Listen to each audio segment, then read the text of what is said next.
What's up, everybody? Welcome to another episode of Who Gives a Dram.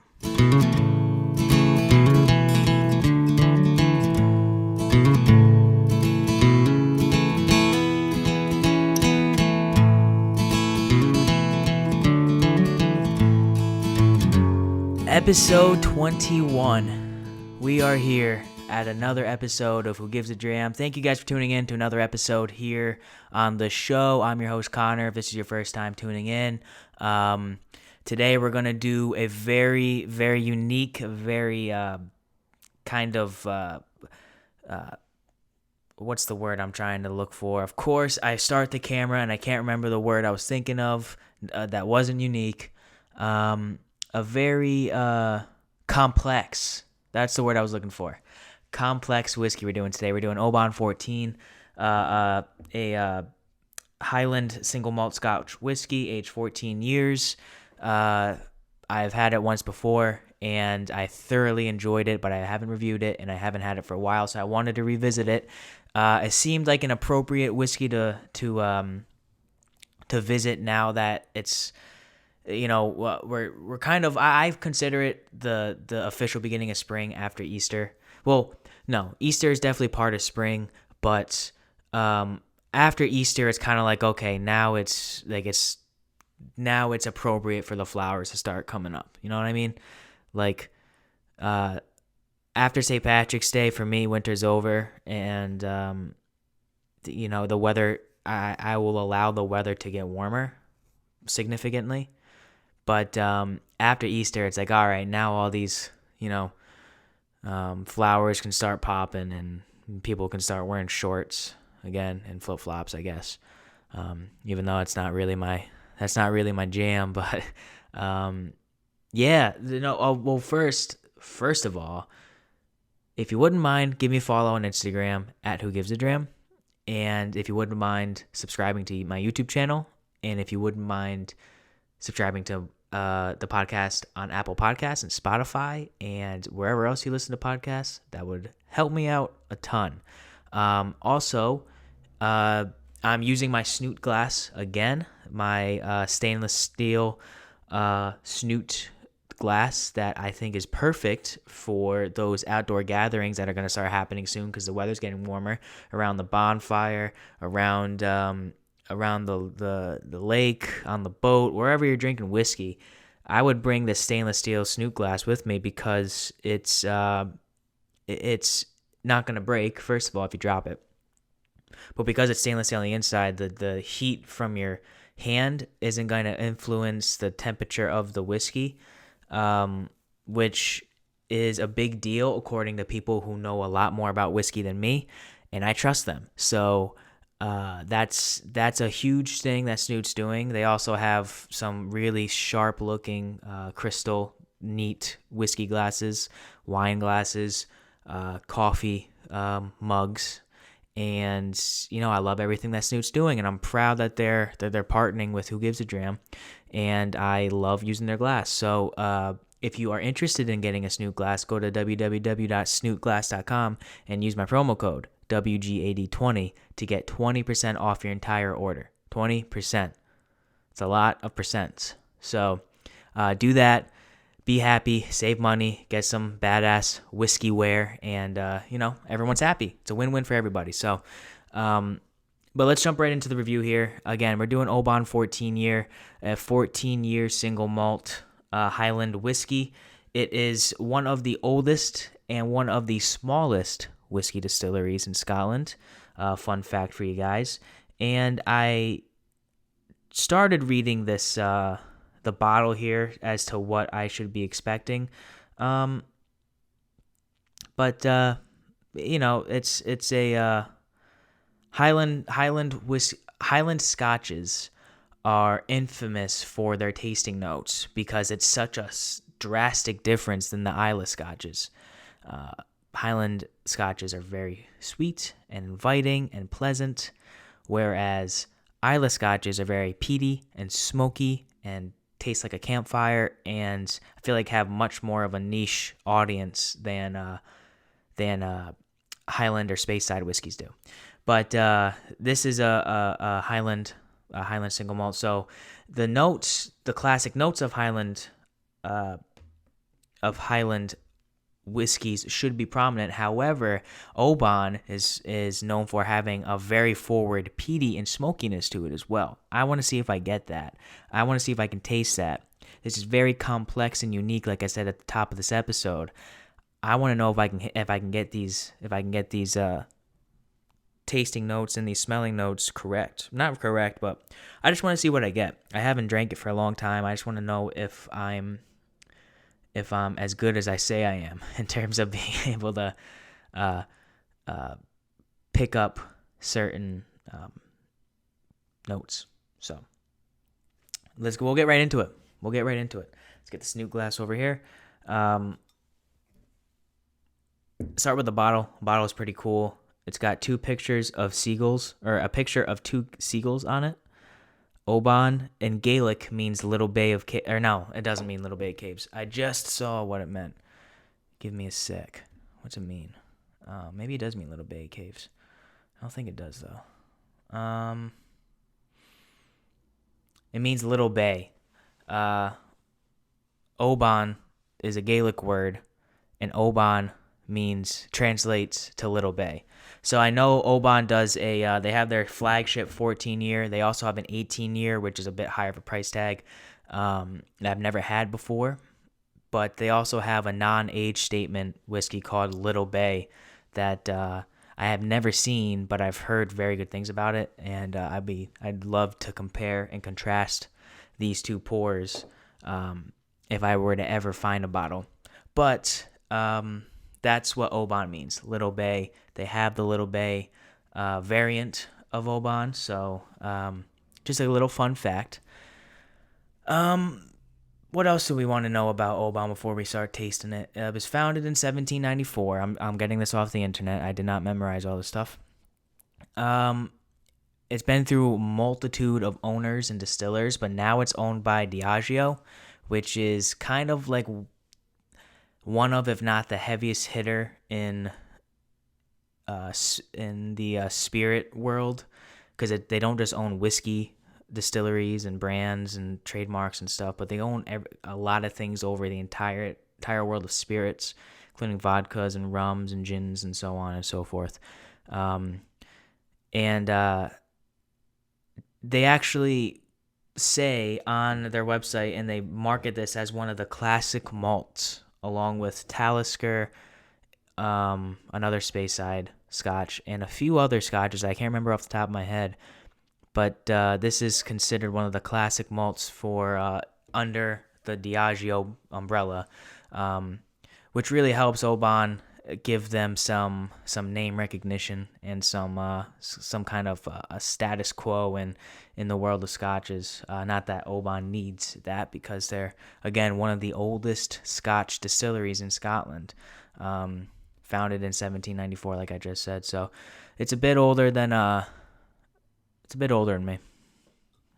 few years older than me. Oban has existed for a few years longer than I have existed. So, but I got it right here. The 6 classic malts alongside. Oh God, I'm gonna butcher these names. I got Lagavulin there, Glenkinchie, Dalwhinnie. If you're watching this, I'm not a Scotch guy, so I apologize for butchering these names if I am. So it's one of the 6 classic malts alongside Dalwhinnie, Talisker, Cragganmore, Glenkinchie, and Lagavulin. So it's right alongside. It's one of the 6. I think I said 7 before. It's one of the 6 classic malts of under the Diageo brand. Definitely just butchered those Scotch names, but it is what it is. So let's get right into it, though. Let's get right into the smelling and the tasting of this stuff, of this 14-year Highland whiskey. And right off the bat, you can tell that this is unlike many Scotches and many single malt scotch because of the amount of flavors just going on.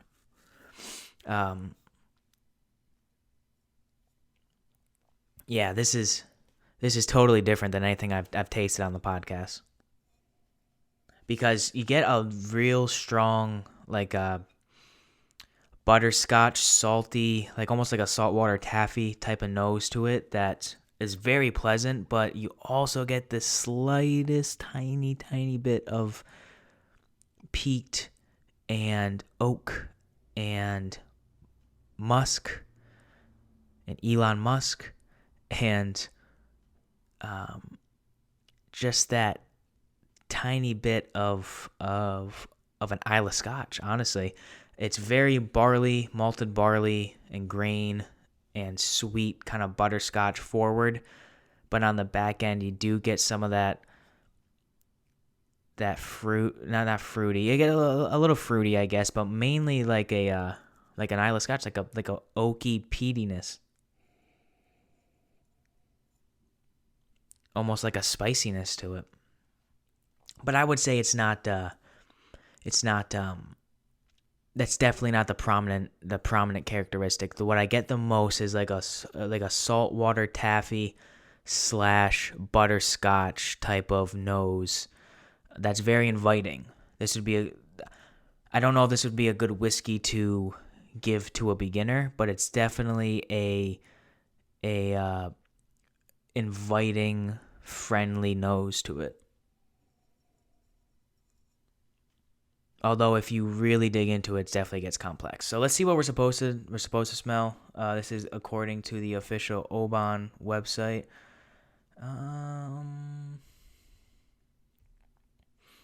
Let's see. Scent. Fresh oranges, lemons, and pears with a hint of salt and peat. All right. So they're saying more fruit forward, which I don't necessarily get myself. Maybe I'm mistaken. Maybe I'm just not recognizing what I'm smelling, because what I smell is more, I thought of like a darker sweetness, and that's kind of it's kind of hard to really explain what that means, but think of like a saltwater taffy, or think of like a butterscotch, where it's definitely sweet, but it's got that salty forward note inside the sweetness. When I think of fruit, like a fruity sweetness, that's more of like a fruit candy almost. I get some fruit in there. Again, this might be above my pay grade, this scotch, but it's definitely like it's definitely got fruit in there. I just don't get it like right off the bat, like they're saying I should. It's has a bit of a similarity to Monkey Shoulder, because Monkey Shoulder was like a butterscotch bomb that I can, from what I remember.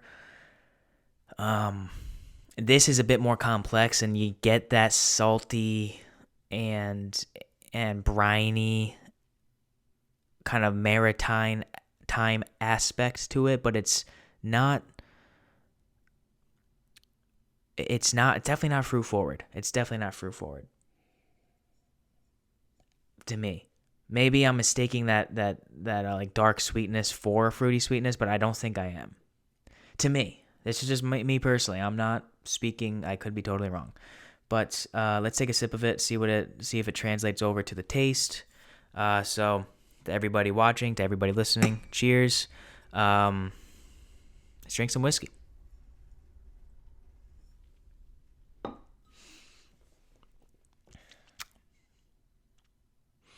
Yeah. So, yeah. I feel like the first thing I always say is yeah when I take a sip of whiskey, like the Kool-Aid Man. Just, oh yeah. I feel like that's an appropriate way. I feel like that's an appropriate thing to say after you drink whiskey, though. Like, you're drinking whiskey. Come on. It's nothing. What gets better than drinking whiskey? Even though I played some golf this weekend. I played some 18, no big deal. I think I shot like a 145. I'm terrible at golf. I was a baseball player growing up, so my baseball swing translates into my golf swing, and that's not a good thing. So I suck. My brother's good, and I was actually with Matt from the TMD podcast. So shout out to Matt, and go check out the TMD podcast, which you can right through GrapeVine Media. Just go to the website, you can see the TMD podcast. The three of us were just chilling, playing 18, playing golf, and we were drinking some high noons, the opposite of whiskey, vodka. Drinking some vodka sodas essentially. But man, those things are good. If I'm during the summer, if I'm not drinking whiskey or like a whiskey cocktail, because like if you're by the pool, you can't really drink whiskey neat. You could drink it on the rocks, but if it's that hot outside, sometimes you just can't drink whiskey given the environment. I can always drink whiskey at night. That is no problem. I don't care how hot it is, how cold it is. If I'm inside, outside, on top of a mountain, or at the bottom of the ocean, I can drink whiskey.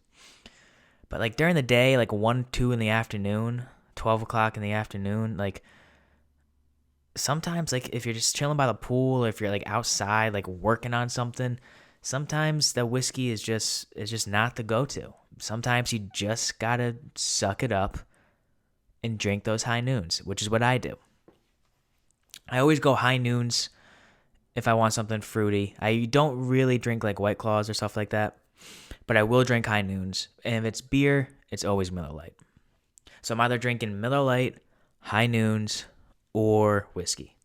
90% of the time it's whiskey.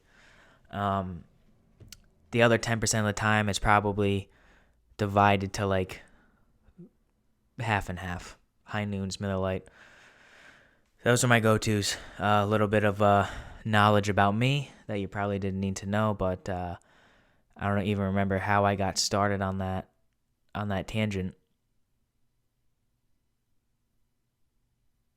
Don't remember. Let's take another sip. That's the beauty of this podcast. Like, it's a whiskey podcast. I'm reviewing whiskey, but we also, just have a loosey-goose time at the same time, It's all about having a loosey-goose time. And I think that's important in life, to not take yourself too seriously, and to not take life too seriously, because we could die at any second. And why would you want to be so serious and stern and tight, like a knot, like a muscle knot? Why would you want to live like that? Those people who are like Tom Hardy's like this, the actor. He's all traps. Like those people who are just living up here. If you're not watching the video podcast, this is not going to make any sense. People who are living up here like this, like just walking around like that, have just traps and shoulders for days. That's all well and good, but I want to live down here. I want to be relaxed, drinking whiskey, working, making money, chilling with my sidekicks, chilling with my homies, and living the best life. So, again, another tangent. Don't know how I got there. But my tasting notes on this whiskey are as followed. Again, it's very similar to the nose in the fact that it's very complex. Definitely something that I shouldn't be reviewing because it's going over my head. But very forward, like a salty oaky note, an oak. It's like a okay, here's the best way I can explain this dram, this Oban 14. It's like if you had a dark chocolate candy bar, right? So not as sweet as a milk chocolate or a white chocolate, but still sweet. And then you threw in oak and salt. It's kind of what this dram reminds me of. Like if Hershey's came out with a oak flavored candy bar. This is it. By that, I mean, I don't necessarily get chocolate, but it's that dark sweetness. I always go back to butterscotch, where the salt is forward. I get more oak. That's probably in relation to the fact that this is aged for 14 years in an oak barrel. That probably has something to do with it.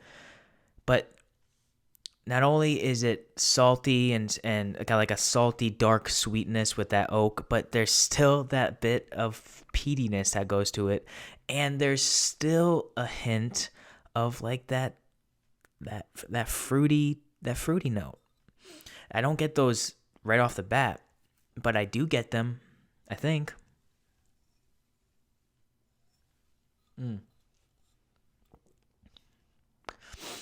The finish isn't long at all, in my opinion. It's definitely, I would consider it a full-bodied whiskey. Actually, I think it has the body on here, on the website. Full, yeah. You click on body, and then it just goes to full. So yeah, I definitely agree with that. It's a full-bodied whiskey. There's a lot going on, and it's really good. It's really good. If you're a Scotch drinker, you will love Oban. If you're not a Scotch drinker, I think you'll still like Oban. So I think this is very appropriate for the grand scheme of whiskey drinkers. This is an appropriate whiskey. A finish, what do we got? Long, smooth, and oaky sweet.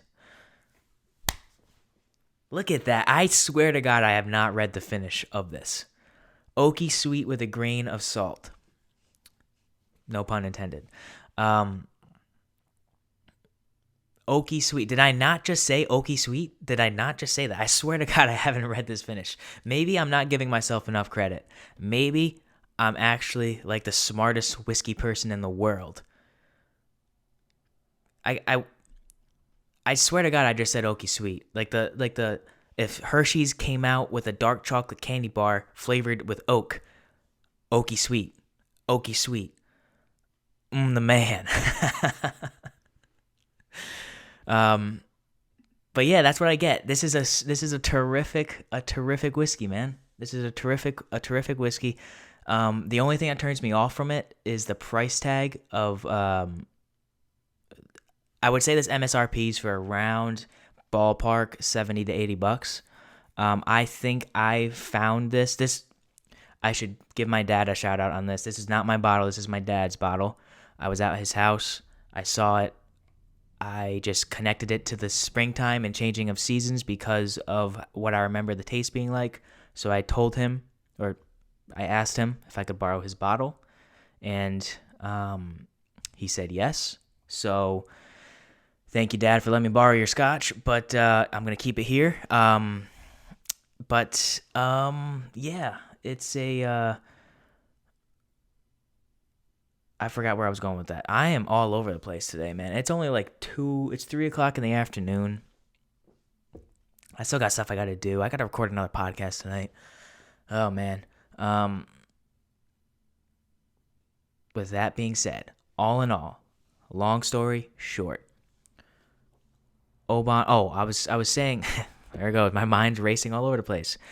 Why I brought that up is because I didn't pay for this whiskey. It's my dad's whiskey, I believe. I don't remember where my dad got it, but I've seen this on the shelf. Most places $75. So we'll take $5 off and add $5 for an average of $70 to $80 MSRP. It's hard for me to pay that for any whiskey, especially a Scotch. It just is. I don't know if I could pay that just to drink a Scotch. Although I do really like this. It is tough for me to pay that. Now, is that because I'm 24 years old living by myself and already spend like all of my paychecks on whiskey? Well, I don't spend all my paychecks on whiskey, but I spend a lot of money on whiskey. So is that the reason? Probably. Should I be saving for a house instead of an apartment? Yeah, probably. But whiskey is good. So,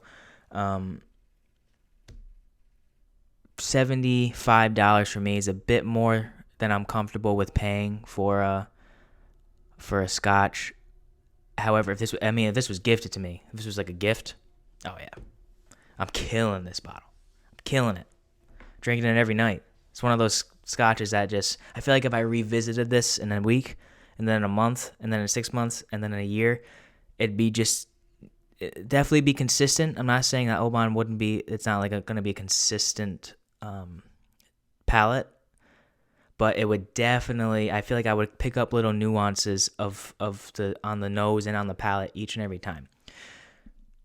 The score I'm giving this is, the first number that popped into my head is 8.4, which is pretty high for the Who Gives a Dram scale. I don't remember what the highest score is yet. I got to come up with like the list of what I've scored each whiskey, like maybe the top 10 whiskeys I've scored them. But 8.4, it was just the first number that popped into my head. I can't give it upwards into the 9s because it's just not my cup of tea in terms of what I typically go for in any type of whiskey. But in the Scotch game, this is definitely a solid pour. The only thing, if this was $20 cheaper, it would maybe be itching up towards the 9.0. But because of that price tag, I think 8.4 is an appropriate score on the Who Gives a Dram scale. There's no basis on the scale, by the way. It just kind of like whatever the first number is that I think of is what I score it.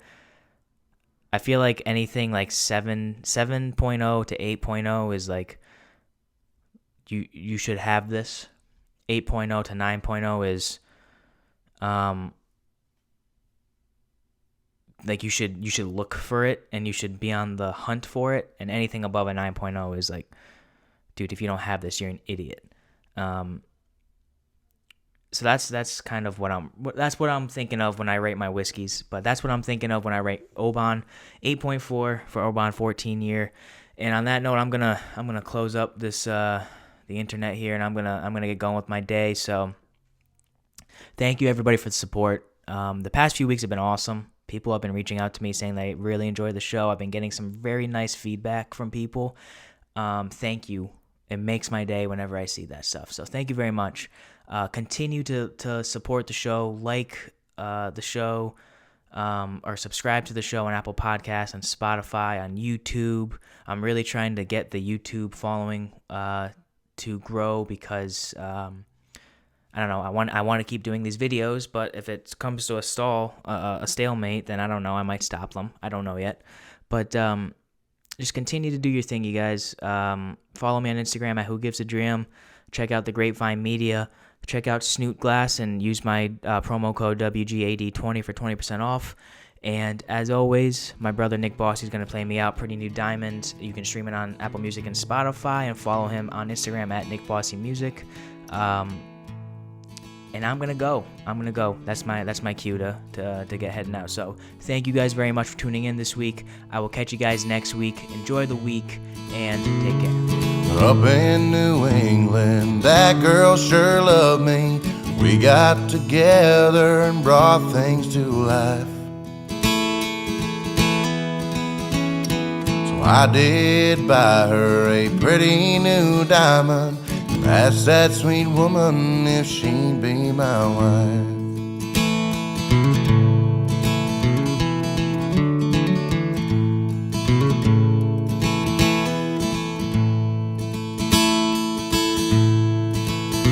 There was a kind of feeling love songs are made of.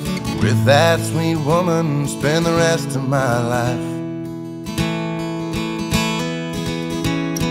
She came along, I was hurting, but at the end of my tunnel I saw no light.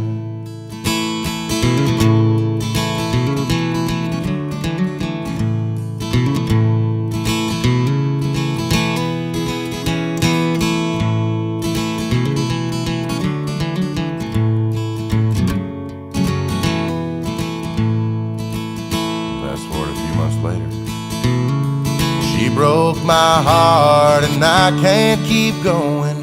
Guess I'll just sit here and get drunk tonight. Vows they meant nothing and she ran to a stranger, and with Johnny Walker I'm passing my time. And I asked the Lord, what should I do? But I'm too drunk to hear him tonight.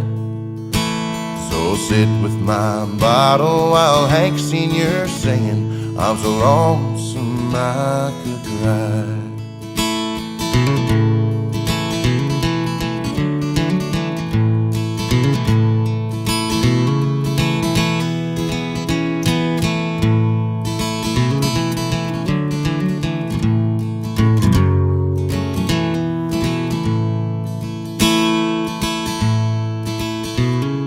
She gave me back that pretty new diamond and broke my heart a second time.